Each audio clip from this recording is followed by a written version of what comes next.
In a market teeming with opportunities, it's easy to get distracted by the shiny new stocks. But I've taken a different path.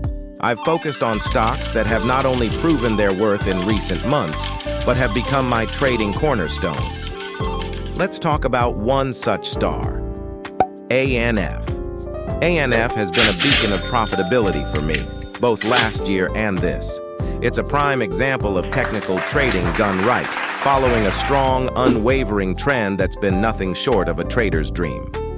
But it hasn't all been charts and indicators. The real battle was in the mind.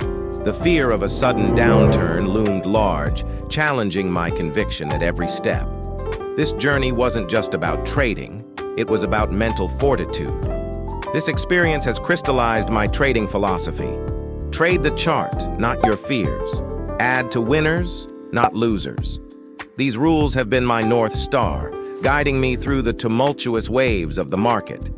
With an earnings call on the horizon, it's time for strategy. I'm planning to reduce my position, not out of fear, but as a calculated move to adapt post-announcement. It's about being prepared, come what may.